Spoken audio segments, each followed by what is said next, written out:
అయితే గురూజీ అసలు ఇలాంటి సమస్యలు లేని వాళ్ళు ఎవరైనా ఉంటారంటారా? ఒక కుర్రోడు మీరు 10th క్లాస్ చదివేటప్పుడు ఏమనుకున్నారు? తొందరగా చదువు పూర్తి అయిపోతే నేను హ్యాపీగా ఉండొచ్చు. పొద్దున్నే లేచి రాత్రి 9 వరకు చదువుకునే వయసులో అనుకున్నారు కదా. మీరుకంటే ఓకే, మామూలు చదువు పూర్తయిన ఒక కుర్రోడు ఉద్యోగం రాకపోతే ఉద్యోగం వస్తే ఎంత బాగుండు, బోల్డ్ పాకెట్ మనీ వచ్చేది అంటాడు. ఉద్యోగస్తుడు ఏమనుకుంటాడు? నా బాస్ చూడు ఎంత హ్యాపీగా ఉన్నాడు, నేను తెగ పని చేస్తున్నాను అంటాడు. బాస్ ఏమనుకుంటాడు? ఇంతమందితో పని చేయించలేకపోతున్నాను, పైనుంచి బోల్డ్ అంత ఒత్తిడి వచ్చింది. బాస్ ఏమనుకుంటాడు? తొందరగా రిటైర్ అయిపోయి హ్యాపీగా ఉంటే బాగుండు. కానీ ఈ ప్రపంచంలో అందరికన్నా కష్టం పడేది రిటైర్ అయిన వాళ్ళండి. ఏం చేయాలో తోచక మన వాళ్ళని పాడు చేసి మనవరాన్ని పాడు చేసి. సో కష్టాలు లేనిది ఎవరికండి? అందరికీ కష్టాలు ఉంటాయి. గెలిచిన వాళ్ళకి ఇంకా ఎక్కువ కష్టాలు ఉంటాయి. 10 మందిని నాయకుడిగా పోషించాలి, తర్వాత గమ్యం ఆలోచించాలి, రకరకాలుగా చేయాలి. వాళ్ళకి ఇంకా ఎక్కువ కష్టాలు ఉంటాయి. మరి సమస్యలు లేనివాడు ఎవడు? తన సమస్యను ఒక అనుభవంగా తీసుకొని తన సమస్య నుంచి ఒక అనుభవం పొంది, ఒక అనుభూతి పొంది నెక్స్ట్ సమస్యలోకి వెళ్ళటమే విజయం అనుకునేవాడు, వాడు కరెక్ట్గా ఉంటాడు. ఆడవాళ్ళ గురించి తీసుకుందాం.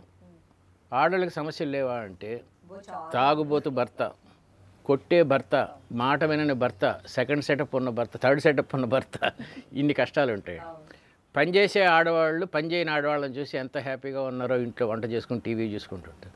పనిచేయని ఆడవాళ్ళు పనిచేసే ఆడవాళ్ళకి ఎంత డబ్బులు వస్తున్నాయో హ్యాపీగా పాకెట్ మనీ ఉంటుంది అనమాట. సో సమస్య లేనిది ఎవరికి? అందరికీ సమస్య. సో మీరు చెప్తూ ఉన్నారు సమస్య అనేది ప్రతి ఒక్కరికి ఉంటుందని. అసలు ఈ సమస్య వచ్చినప్పుడు దీని నుంచి ఎలా బయటపడాలని? అసలు సమస్యలు 2 రకాలండి. తీర్చగలిగేవి, తీర్చలేనివి.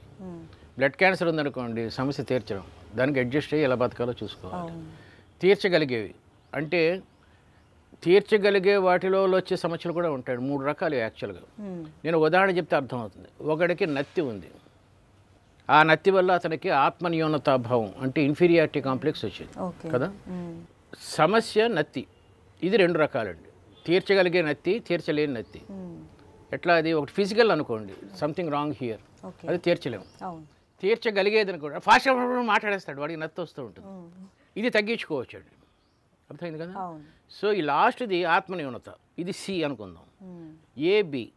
ఏ ఏమో ఫిజికల్ నత్తి, బి మెంటల్ నత్తి, సి ఆత్మన్యూనత.